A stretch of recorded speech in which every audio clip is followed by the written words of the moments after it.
welcome to my new channel. It has taken me a long time to start the second channel because I've been so busy with the other one, trying to get it going because I just started that one as well. So this is kind of like my semi-neutral channel where I can, do a lot more, I'm not gonna say girl things, but a lot of things that, hey guys may not be interested in. My other channel, it's called Hemi Madness. I haven't posted in a while, but I'm working on some car chronicle things that I want to do. So for this channel, guys, I would really love if you liked, shared, and subscribed, and help me help others who are going through similar situations that we've all dealt with, or maybe you know someone that dealt with them. This story is going to be about my childhood. I was actually molested from the time that I was 8 years old until I was 15 years old by the same person consistently on a daily basis. And I recently, now that I'm older, a lot older from the situation, but not by too much, I ain't that old, I have finally been able to express myself to people, and the people that were involved in the situation who either ignored it or, whatever, I finally was able to be vocal and be like, hey, this happened, you didn't help me, and blah, blah, blah, the normal. So let's go ahead and start this video. So first off, I want to say I am not originally from Texas, but I actually was in California at the time with my mom and my uncle and everybody. And my mom was like, hey, I'm going to send you guys to visit your dad in Texas for the summer, and then you guys are going to come back home after that. And so I was like, me and my brother were excited because we hadn't seen our dad in a very long time.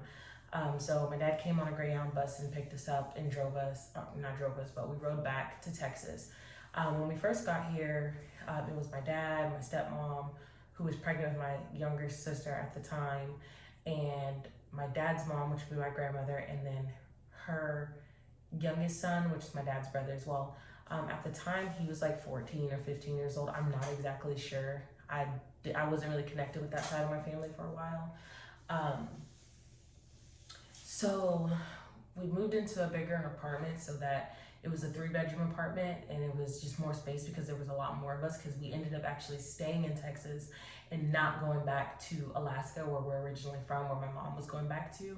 So that was a big thing. Well, probably right before I was about to turn like 9 years old, like there were little things that were going on in the house that I was kind of like about, but I didn't understand. So my dad's brother, I don't call him my uncle because an uncle is not someone that would do something to their niece or their nephew as traumatizing as mine did. So at the time, it was me and my grandmother that shared a room together, and then my uncle, we're going to use that term loosely, he shared a room with my younger brother, who was six going on 7 at the time. So it started off with little things, like we would be playing and he would like put his, like if I had on shorts, and he would like put his hand, like hold my legs while I was on his back, and like kind of put his fingers near my vagina. And I kind of just thought it was an accident because he was holding both of my legs at the time, but I was little. And then from there, it just kept going. So my grandmother ended up getting a job where she worked overnight, and my dad actually worked overnight already, and my stepmom worked in the day, but when she sleeps, she don't hear nothing. House can catch on fire, she's not gonna wake up. She's like that to this day. So one day, I was in the room sleeping, and I heard the door open, and I didn't get up right away because I just assumed either it's like my mom putting something in my room, or my dad got off early to check on us and make sure we're okay. And my uncle would come into my bedroom, and he would start like touching my chest area and things like that. And he would kiss me on my face and things like that. And I just was like, okay, didn't pay any attention to it at all. So roughly right when I turned about 9 years old, it escalated, the whole situation. And if you know anyone that's going through something like this, or if you are going through something like this, please feel free to reach out to me. I'm more than happy to kind of help you through everything and explain everything, because I know that it's scary. I know when you feel like you don't have anyone to turn to, like you feel like this is the end of the world and something bad can truly happen because you don't have anyone to help you get through something that you're struggling with. And I struggled with this for a long time, and I wasn't able to, no matter who I told or if I told or whatever, I wasn't able to handle it. I did go through a period of time where I didn't want to live after these things like that. And it wasn't until I met, my husband later on, and he kind of helped me find that balance, because even to this day, he's like, I if I see this person, this happens, because it's something that he can't even believe that someone would do to a child. So right when I turned 9, and my grandmother would go to work, she would leave the house at 9 o'clock at night every night, and faithfully at the same time, because my dad would leave at the same time too, faithfully at the same time, my uncle would come into my bedroom. So like I said, it started off with small things, like the fondling and the touching when we were playing and things like that, and I kind of just never knew what it was. Well then, one night things of course escalated, and my bed at the time, it kind of made noise because it was originally bunk beds for me and my brother, but they had separated them once we got separate rooms, because apparently boys and girls can't sleep together, even though I've been sleeping in the same room as my brother since he was born, because I was born first. And we always had bunk beds, and he's younger, and his older sister, I feel the need to protect him, so it felt weird.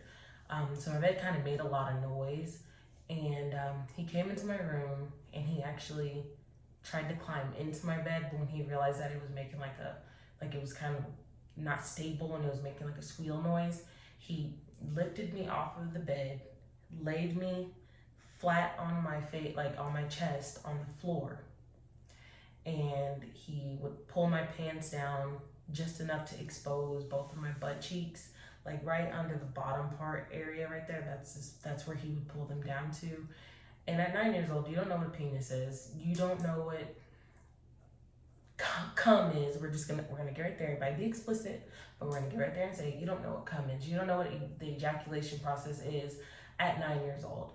So he would rub his penis between my butt cracks, back and forth, back and forth, back and forth. And sometimes it'll be hard, and sometimes it'll be slow and soft and things like that. And then I would feel like something warm come in, or something warm on my back or on my butt cheeks or whatever, and he would wipe it off, and then he would just leave me there. So my ass is all exposed, and he would just leave the door open to my room and go back to the room, do what he had to do. And so this went on every single night, and sometimes it would change. Sometimes it would be like he would turn me over and rub his penis on my chest or on my vagina area, and then the same thing, I would feel something warm. And so probably when I was about 11 years old, I got my period early, obviously, and I was a little confused when it happened. I was like panicking. My dad even took me to the hospital because he's like, it is too early for that. She's not supposed to be going through this. And it's just like, man, it's life, guys. It's life. So yeah, I'm like, that is life, you know what I'm saying? So that happened. And at the time, I wasn't able to, I didn't know anything about periods. So I would have to wear like double pads, like one at the bottom and one at the back, in case like I laid on my back and there was an accident. So he would come in and he would scoop me up off the bed, put me on the floor, pull my pants down, and he would see one of the pads, and he would just like, I could hear him like, and then he'll put it back up, and then he'll turn me over. Now, when I was 11 years old, was the first time that I had experienced a penis in my mouth. You know, remind you, I was sleeping. I was pretending to be asleep. I just like kind of like laid limp, like I was dead weight, just to see like maybe he'll just leave me alone if he realizes I'm not moving or whatever. Because there were nights that he would try to physically wake me up, and he would call my name and he would tap me, and I would just kind of like roll over, snore, it would get louder. Well, on this particular day, because it was my period going on, he inserted his penis into the side of my cheek, between my teeth and my cheek, and he was just like going back and forth in it. He did not ejaculate in my mouth, but he did on my chest and like on my clothes, and then he just left me there like he's always done. Well, after that, I kind of just was like, I was getting tired of it. It would literally happen every day at 10:21 p.m. like clockwork. And if my mom stayed up later than she was supposed to, then he would wait. I just wanted someone to hear something and help me. The only time that I got a break from the situation is if my dad was off of work or my grandmother was off of work, because he would never sneak into my room at that time. But little did I know, behind closed doors, this situation, when I wasn't available to please him sexually, he was bothering my brother, you know? And I don't know if he wants me to tell people that, but you know, hey, it's a story. And it's something he doesn't talk about, and I get it. As a man, I wouldn't want to. And my brother is one of those, he has a really big heart with forgiving people. Me, not so much, not at all. So one day, when I was about 12 years old, I had enough. I felt violated all the time. I would literally go through moments where I would not take a shower, or I would literally fake taking a bath, just like maybe if I smell, he'll just leave me alone. But he wouldn't. And so I had enough. I told myself I was gonna pack my stuff up, I was gonna run away, and I was not coming back. So I wrote a note to my dad and my stepmom, and I told them, you know, this is happening to me, and and I'm running away and I'm never coming back. I really didn't run away, I really just hid in the closet, but it was just like, I wanted to tell them, like, I was tired. This started when I was 8 and I was 12 now. So I put the note out, my dad found it. Now, no one confronted me about the situation right away. They went straight to him, my dad did, and he had called his other brother, because there's 3 brothers. So my other uncle, he's the middle son, he came over, blah, blah, blah, my grandmother, everybody, they talked about it. They asked my uncle, Nisha says that you're doing this, is this true?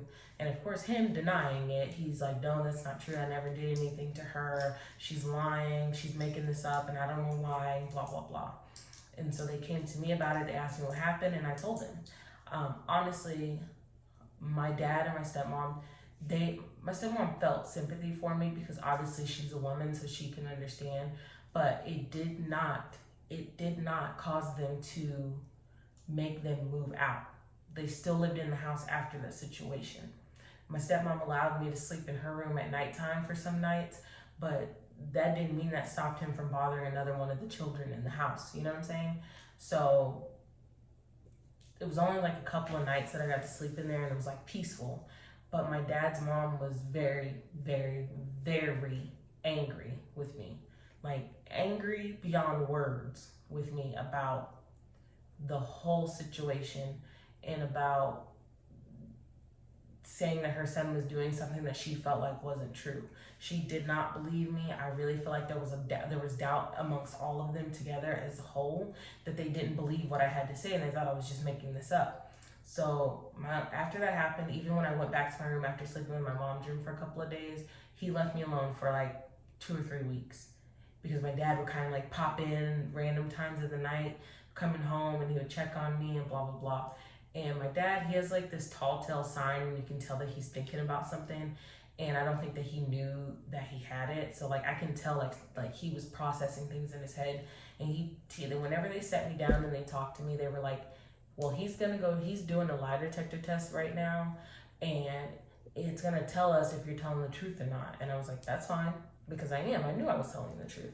So later on, it turns out that wasn't true. They were just trying to get me to say, oh, this isn't true, blah, blah, blah, because then it could be like, well, he passed the lie detector test and it didn't say he did anything to you. They wanted me to be like, oh, no, I just made this up, blah, blah, blah, because there was a lie detector test involved. I was actually happy that there was going to be a lie detector test involved, because I felt like they needed to know the truth. Well, that didn't work. So then it proceeded to continue, and it proceeded to get worse. He proceeded to, same thing, basically get straddle over me from behind and rub himself up and down on me until he peed on me, because I thought it was pee, and that stuff came out, and then he would wipe it off and leave me there, just all exposed and whatever. And then one night in particular, he tried to climb in the bed and kiss on me, and the bed actually broke. And so my dad had asked me what happened to the bed, and I think me and my brother both said like, oh, we were jumping on it and it broke. I actually just found out like maybe 2 years ago that my dad said when I told him that, he knew something wasn't right. He's like, the story that y'all told me about the bed, I knew something wasn't right about it, but I just didn't say anything. And that pissed me off. So then it kept going on, and then one day we were all playing hide and seek. This is in the same apartment that we had moved into. We're playing hide and seek, and I'm like running around the apartment trying to find my brother, and then I bust in their room, my uncle's room and my brother's room, and my uncle kind of like rolls over, and my brother is like exposed by the butt area, you know, and I was kind of like, what the hell, you know, because I just seen what I seen. He like quickly rolled over, but my brother was laying on the floor next to him. So I'm like, okay. And that was hard, like to go through something like that and to see my little brother like that and I couldn't protect him. It hurt, like it hurt. My job as his sister is to protect him from anything and anybody, and I could not protect him in that moment. And to this day, that hurts me. He doesn't want me to feel bad about it, but it does. So I talked to him about it and everything that was going on, and I told him, I said, let's just tell them, maybe if it's both of us telling them this, that they'll believe us. So we wrote another note, because I have a hard time expressing things verbally. So me and my brother wrote another note, and I left it out. My dad then found it. So this is the second time I'm telling them. Keep up with that. Second time. So they read the note, same thing. They confronted him. They did this, and this. But my dad's mother actually said that I was manipulating my brother to say these things so that I can make my dad's mom and her son move out so me and my brother can have their own rooms. So she said I faked a rape story so that we can have our own rooms. So yeah, she said we faked this whole thing so that they would have to move out and me and my brother can have our own rooms.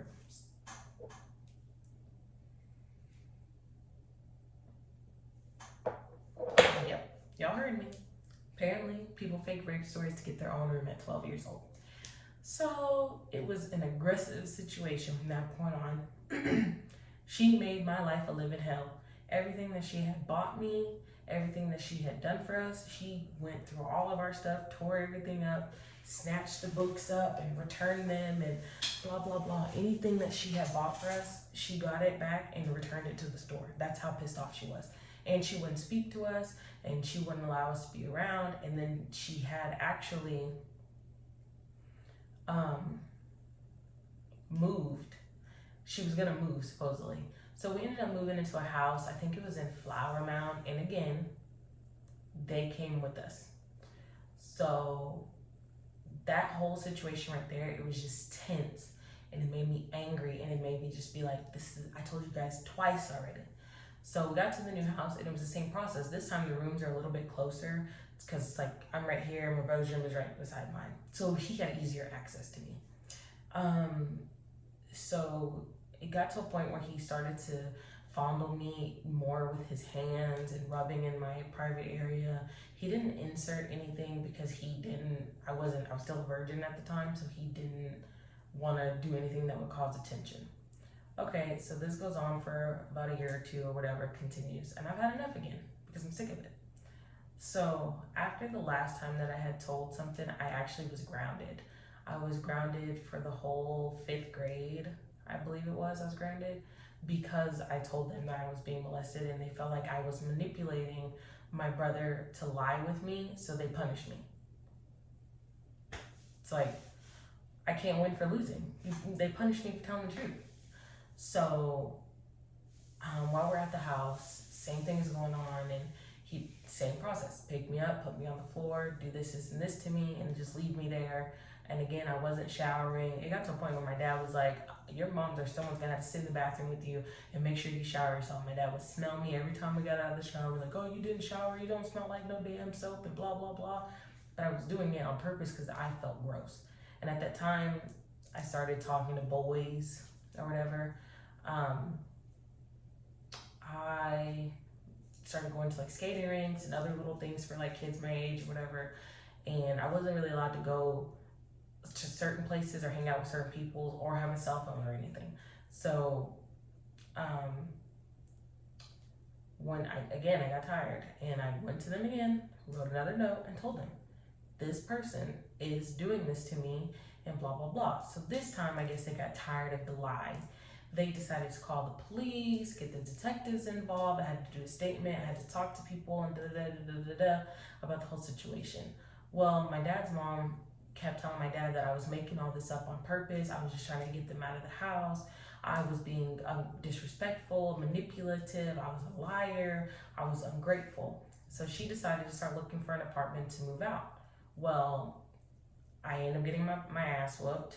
I ended up getting punished again, and I was grounded for about 8 months to a year for this whole situation. And every single day they would sit me down. My dad, his brother, my grandmother, and my stepmom, they would all sit me down like every single day or every other day, keep talking about the same situation because they wanted me to tell the police that I made this up because there was no evidence. I went to do a test and they kind of run over you with the black light and check your vaginal area to see if you're still intact, you know, so that you're a virgin or whatever. And they only blacklighted the front of my body. They didn't backlight the back, and the night before he did come on my back, but at that age I didn't even think to tell them do a black light on my back. They would have seen the semen, but I didn't think about it because I was scared. And so I regret that to this day, that I did not say to just check my back because this is true. And we left. They told them whatever they needed to do. Rape kit was fine. There was just, you know, whatever. So my dad and them are telling me, they're like, well, nothing was in the kit. They didn't find evidence of this. You keep saying this crap and it's not true and we're sick of it. So when the detective comes, you're going to tell them that you don't want to go through with anything because you made it all up. My dad and them told me to tell them that I made this up because I watched too much Law and Order Special Victims Unit. So this whole story was made up because I watched Law and Order Special Victims Unit. And I told the detective, and I kid you not, this detective, he looked at me in my face and he can tell that I was telling the truth because he kept saying, are you sure? Are you sure you want me to close this case? Because I can continue this case and I can help you. And I told him, I was like, no, I made it all up because I was seeing it on TV and I had a dream about it. And he was like, I need you to look at me and just be honest if this is what you really want to do. He knew I wasn't telling the truth because I told him that I told my family about this 3 separate times, if not 4. And he just kept saying, like, I'm here for you. If you want to talk about it, we can do that. I'm going to give you a couple of days. And my dad was like, nope. She said she made it up. We're just going to leave it at that and not deal with it. My dad's mom and her son ended up moving out because she's like, she's trying to put my son in jail on multiple occasions. She's calling him a child molester, and I'm not going to have my son around that. He needs to be protected, and I'm not going to have her lying on him. Even when they moved out, I was still punished. I wasn't allowed around my grandmother's house whenever, because her son obviously lived with them. I wasn't allowed to go over there. If he was there, he had to go somewhere else in order for us to go there. They would leave me at home while they went to go get food, everything. Like, I would wake up and my whole family is gone and I'm the only one left at the house, and I call my dad or my stepmom's phone. They're like, oh, we're at CC's Pizza.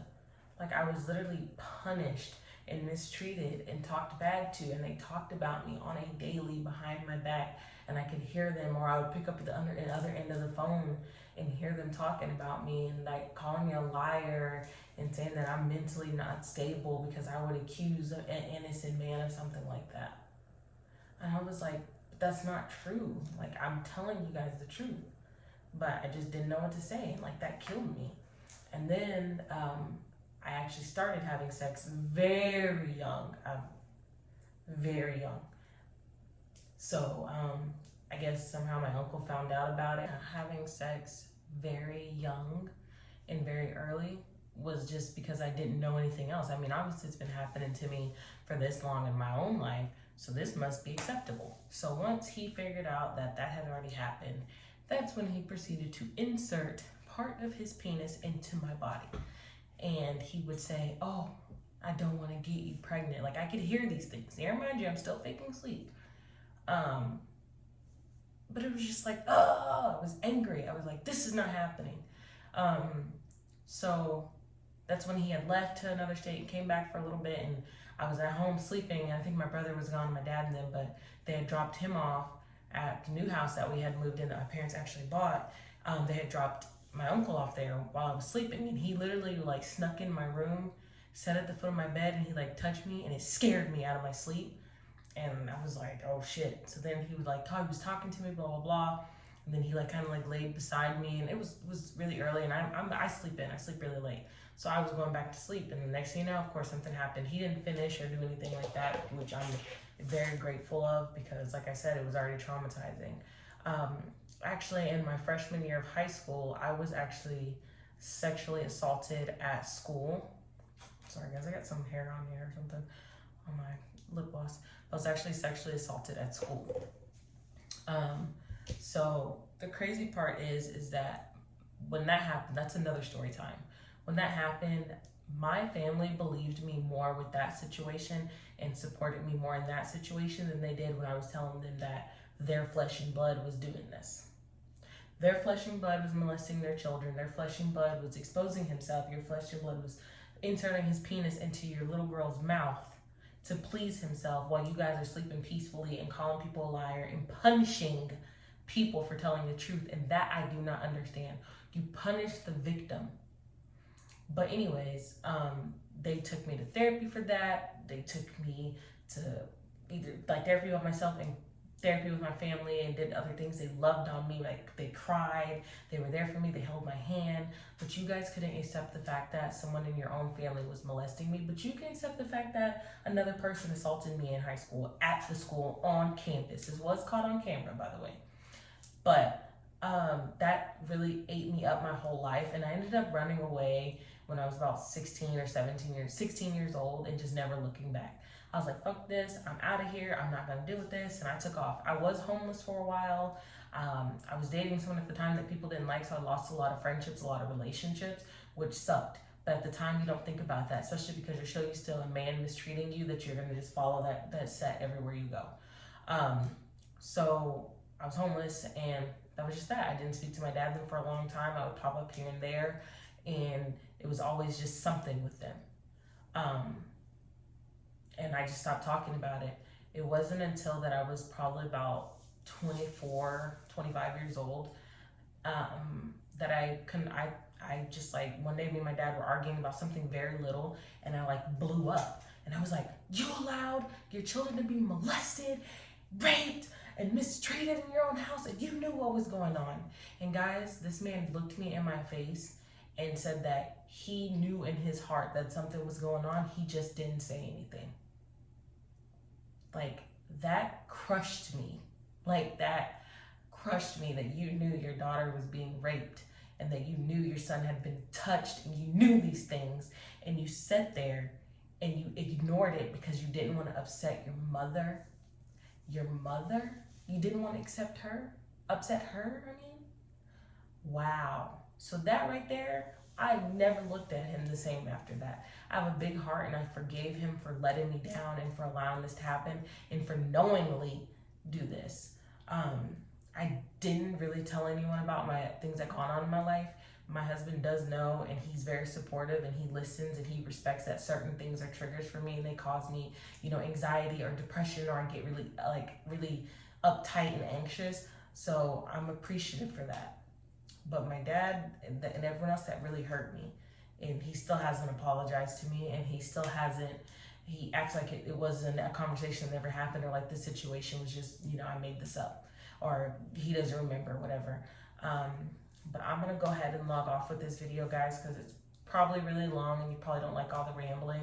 I'll definitely make a part 2 to this, and also give you guys some insight on the other stories that have happened in my life. Thank you so much for sticking around, and please comment down below any video ideas or any other stories or any questions. I'm more than willing to answer. I will see you guys in my next one.